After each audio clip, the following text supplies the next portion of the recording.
Shalom saudara, kita bertemu kembali dalam program Selamat Pagi Roh Kudus. Program ini kita lakukan setiap hari Selasa dan hari Kamis jam 6 pagi.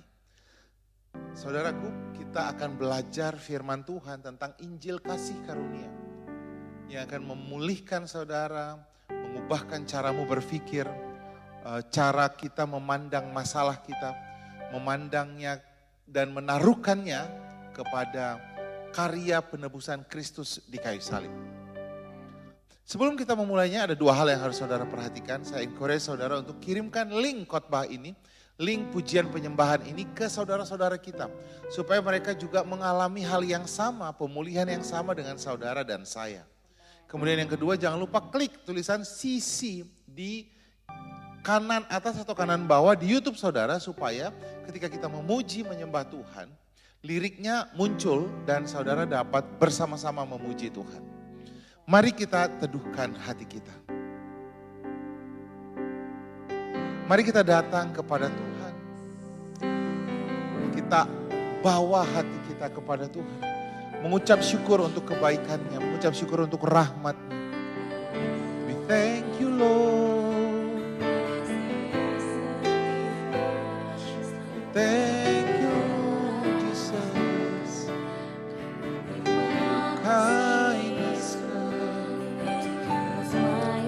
Jalan-jalanmu adalah jalan-jalan yang penuh dengan damai sejahtera. Tidak pernah kau tinggalkan anak-anakmu, tidak pernah kau memalingkan wajahmu dari kami. Kau selalu menunjukkan kasih setiamu kepada kami. Terima kasih.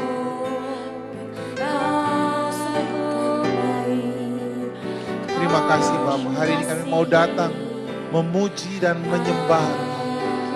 Belajar kebenaran firman Tuhan-Mu yang memerdekakan kami dari ketakutan dan kekhawatiran. Terima kasih. Mari sama-sama kita menyanyikan lagu ini. Judulnya adalah Tahun Pengharapan. Tahun berganti, musim yang baru pun hadir, namun kasih-Mu setia selalu temani, tak pernah kulihat orang benar ditinggalkan seperti hujan membasahi tanah yang kering. Kau teguhkan hati yang letih. Ku kuat karena Kau menopang pada firman-Mu. Ku percayakan masa depan, takkan berhenti ku berharap. Hari depan indah Kau beri. Amin Tuhan.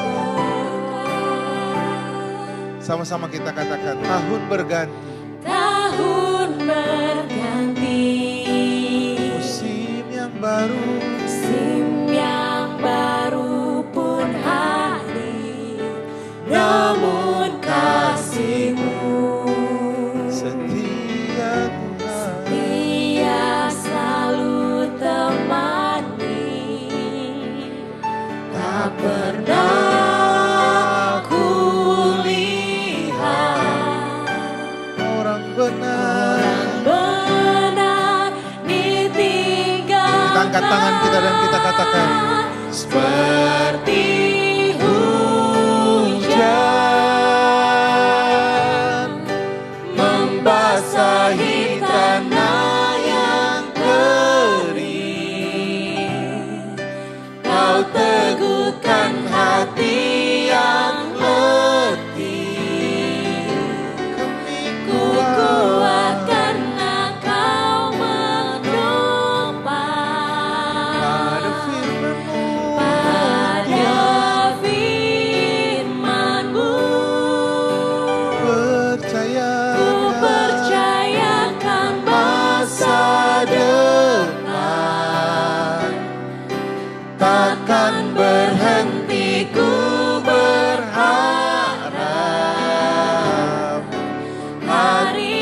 kembali seperti hujan.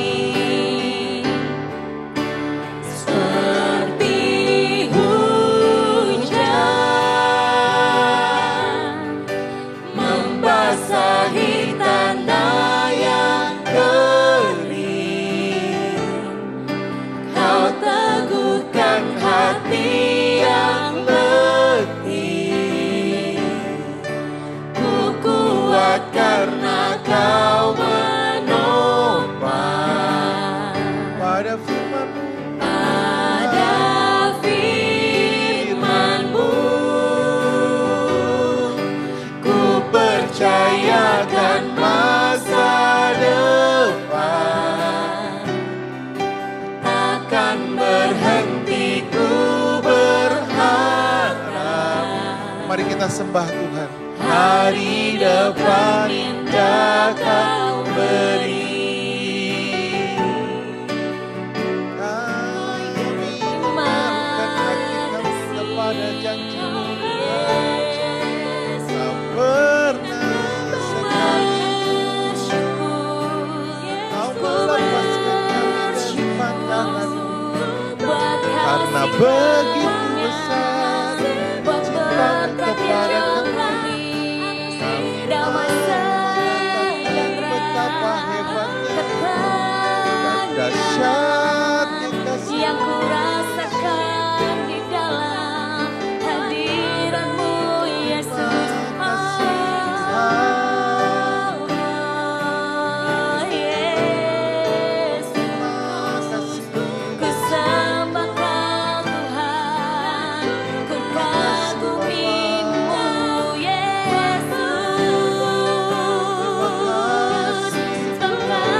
Mari sama-sama kita katakan, Kau kukagumi dalam hatiku. Sama-sama kita katakan. Kau kukagumi dalam hati,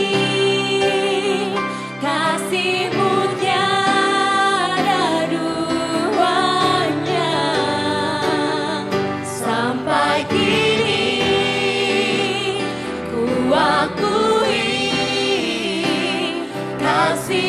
sekali katakan,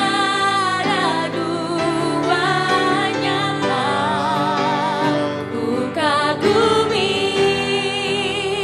dalam hati, kasih-Mu tiada duanya. Sampai kini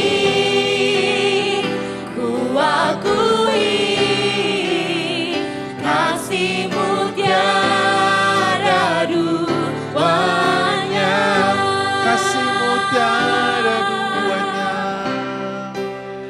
kasih-Mu tiada duanya. Sekali katakan, kasih-Mu Tuhan,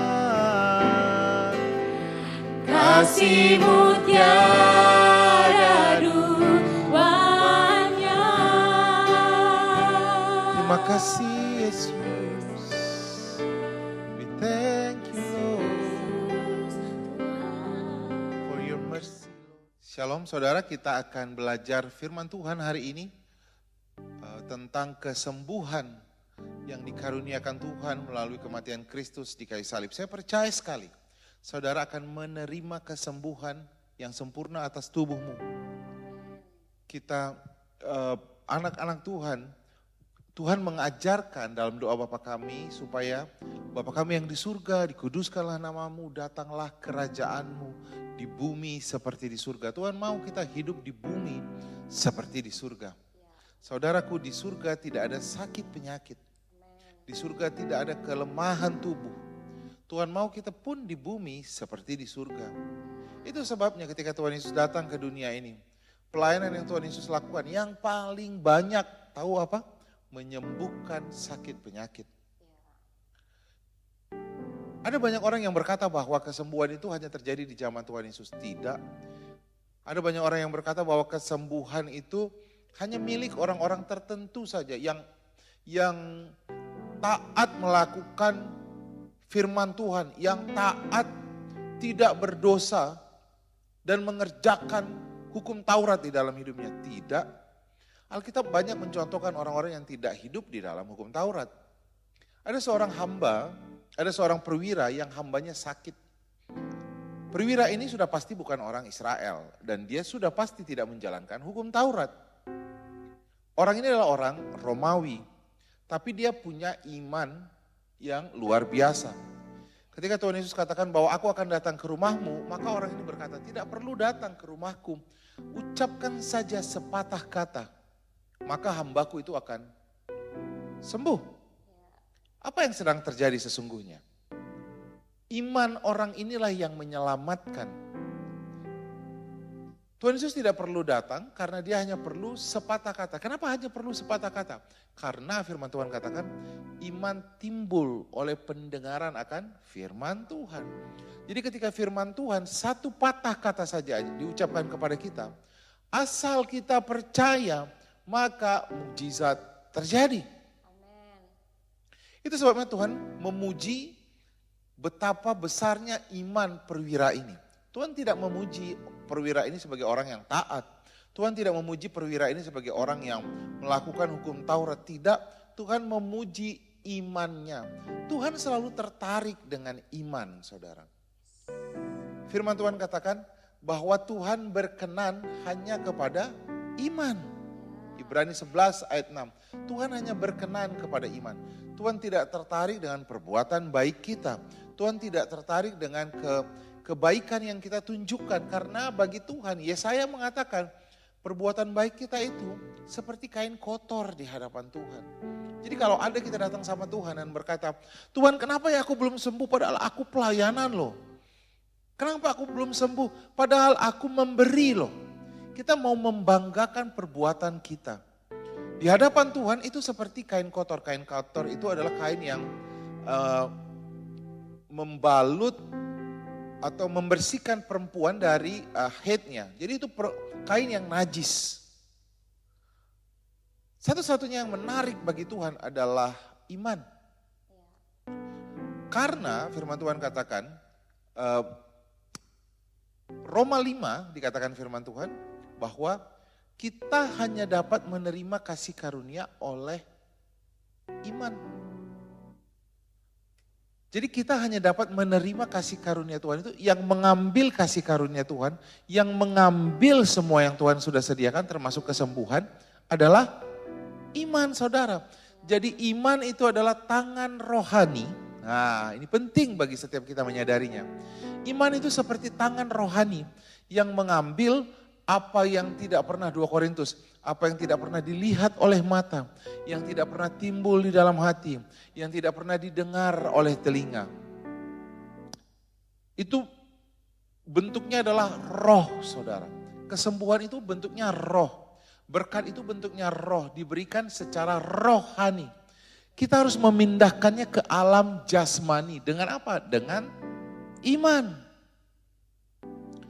Nah, tapi banyak anak-anak Tuhan yang berkata, tapi kan aku orang berdosa. Bagaimana dengan dosaku?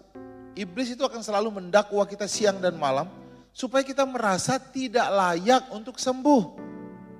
Tidak layak karena kan saya orang berdosa. Makanya banyak anak-anak Tuhan yang berkata, wajar saya sakit karena dulu saya sombong. Wajar saya sakit karena dulu saya banyak melakukan dosa, makanya Tuhan tegur saya. Tidak, kamu jatuh ke dalam berbagai macam pencobaan itu bukan karena Tuhan. Yakobus 1, kamu jatuh ke dalam berbagai macam pencobaan itu karena kamu dibujuk oleh keinginanmu sendiri. Amin, karena Yakobus 1 ayat 17 firman Tuhan katakan, segala pemberian yang baik dan yang sempurna datangnya dari Tuhan. Jadi Tuhan tidak pernah kasih kamu sakit. Tuhan tidak pernah mengizinkan kamu sakit. Tuhan mau kamu sehat karena nama Bapamu adalah Jehovah Rafa. Yesus itu dikenal juga sebagai Jehovah Rafa.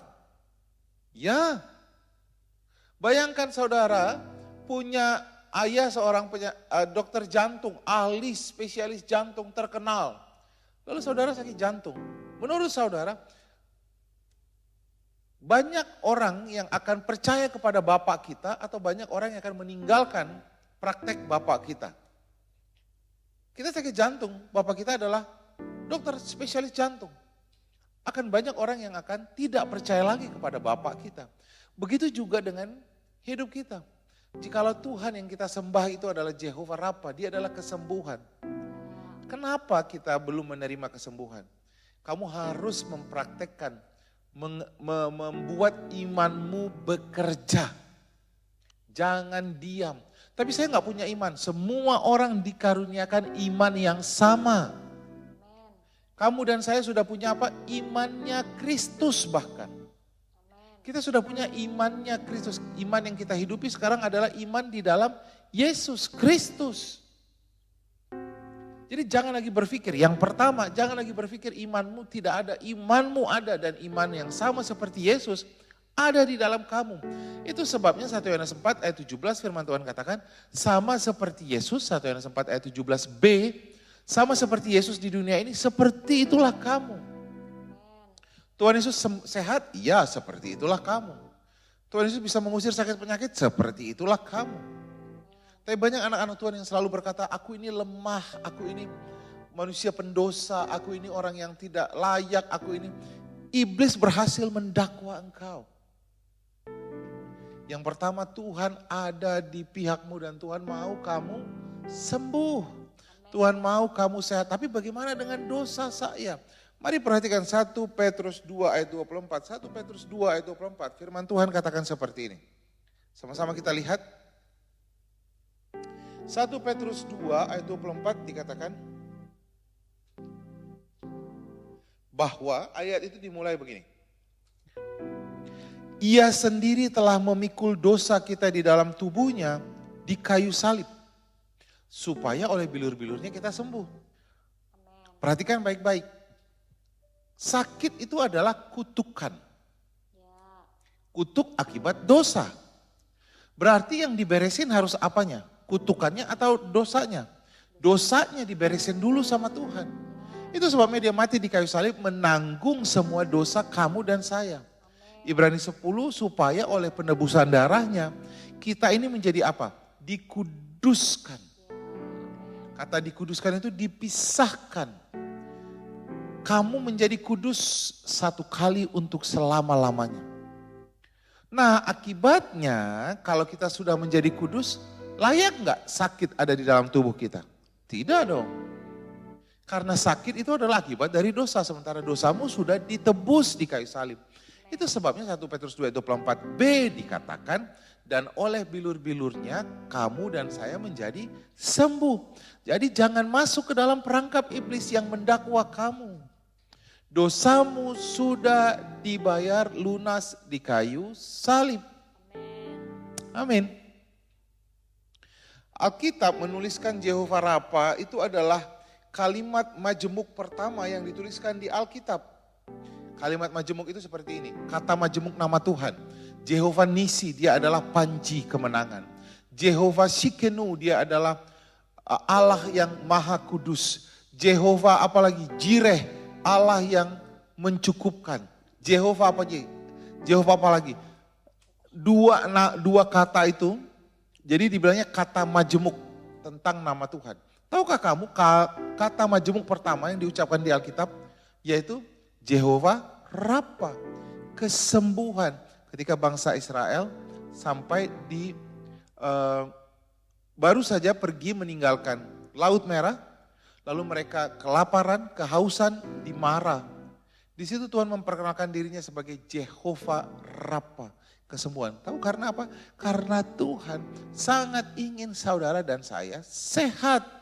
Sangat ingin saudara sembuh. Jadi jangan lagi hidup di dalam firman yang salah, yang Tuhan mengizinkan kamu sakit. Tuhan sengaja membuat kamu sakit supaya kamu belajar beriman, bertawakal. Wah, mulai nih campur-campur nih agamanya nih. Tuhan mau kamu sakit supaya kamu makin rendah hati. Tidak. Tuhan mau kamu menjadi saksiku, dikatakan kisah para rasul. Dan kalau kamu menjadi saksi, kamu harus menceritakan tentang siapa? Tentang Tuhan. tentang Tuhan yang menyembuhkan. Ceritakanlah bagaimana Tuhan menyembuhkan sakit penyakitmu. Tuhan mau kamu sehat. Ada seorang, saya tutup dengan cerita, ada seorang yang sudah sakit 38 tahun di tepi kolam Bethesda. Orang ini selalu menunggu kolam Bethesda itu bergejolak, lalu dia bilang karena ada malaikat yang akan turun dan orang yang pertama kali masuk ke air itu mereka akan menjadi sembuh. Kolam Bethesda ini bukan kolam seperti Siloam. Kolam ini adalah kolam pagan, penyembah berhala. Jadi dia mencari jawaban yang pertama kali kepada dunia ini. Tapi ketika Tuhan datang dan melihat orang ini, Tuhan tanya, maukah kamu sembuh? Orang ini pertama kali menjawab dengan, tapi tidak ada yang banyak alasannya, banyak dalihnya. Mungkin kamu juga seperti itu, banyak alasannya, tapi aku gak bisa sembuh karena aku orang berdosa. Aku gak bisa sembuh karena penyakit ini turunan. Dengarkan saya baik-baik, penyakit turunan itu kutuk. Karena firman Tuhan yang katakan, apabila kamu tidak taat dan tidak setia, maka kutuk ini akan datang sampai keturunan ketiga dan keempat. Kalau dunia kedokteran bilangnya apa? Genetik. Ini genetik. Bapakmu darah tinggi, kamu darah tinggi, anakmu darah tinggi, itu genetik. No. Darahmu sudah ditebus di kayu salib dan kamu layak untuk sehat. Tidak ada, satu-satunya yang diwariskan orang tuamu adalah harta. Bukan sakit. Dengarkan saya baik-baik. Tuhan ada di pihakmu. Tuhan mau kamu sembuh. Kalau kamu percaya, hari ini kamu bisa datang sama Tuhan dan mengikuti doa saya. Mari tenangkan hatimu. Kita akan datang kepada Tuhan. Mazmur 105 menerangkan bagaimana bangsa Israel ketika keluar dari Mesir. Firman Tuhan katakan tidak ada yang lemah di antara mereka. Bayangkan berjalan 40 tahun, opa, oma, 40 tahun di padang gurun, tubuh mereka tidak ada yang sakit. Karena apa? Penyertaan Tuhan ada sama mereka. Ada banyak cerita-cerita kesembuhan yang terjadi di gereja. Ada banyak cerita kesembuhan yang terjadi, yang sudah terjadi saudara. Dan itu juga bagian kamu. Jangan mau hidup mendengarkan khotbah yang salah. Jangan mau hidup dalam intimidasi iblis. Tuhan mau kamu sehat. Mari teduhkan hatimu.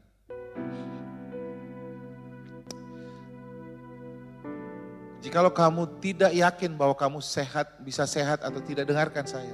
Tuhan sudah bayar yang menyebabkan kamu sakit. Apa itu dosa? Dia yang tidak mengenal dosa dibuatnya berdosa. Supaya kita yang berdosa diselamatkan. Diselamatkan dari apa? Dari hukuman maut, tidak lagi masuk ke neraka. Diselamatkan dari apa? Dari sakit penyakit. Tuhan sudah melakukannya 2000 tahun yang lalu. Dia bayar dosamu supaya kamu selamat, sehat, diberkati. Mari ikuti doa saya. Jikalau kamu baru pertama kali mendengarnya. Tuhan Yesus, aku percaya. Kau sudah bayar dosaku di kayu salib. Dengan lunas kau tebus aku dengan darahmu. Terima kasih Tuhan.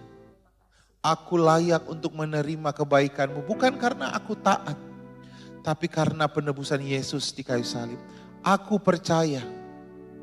Kau sudah mati bagi setiap dosaku. Dan kau bangkit pada hari yang ketiga untuk menyediakan rumah bagiku di surga kelak. Aku mengundang engkau masuk ke dalam hatiku sebagai Tuhan dan Juru Selamat. Terima kasih Tuhan. Dosaku sudah dibayar lunas di kayu salib. Hari ini aku layak untuk sehat. Aku layak untuk pulih. Aku layak untuk menerima kesembuhan yang sempurna atas tubuhku. Terima kasih Bapa. Terima kasih Tuhan. Untuk setiap saudaraku yang sakit, pegang bagian tubuhmu yang sakit, saya akan berdoa untuk engkau. Di dalam nama Tuhan Yesus, aku hardik semua sakit penyakit atas engkau. Apapun namamu, kata dokter. Sebesar apapun benjolannya. Bahkan bagian yang tidak kelihatan seperti penyumbatan di jantung, miom di tubuhmu. Aku berkata kepadamu, enyahlah kau segala sakit penyakit. Kuperintahkan pergi dari tubuh ini.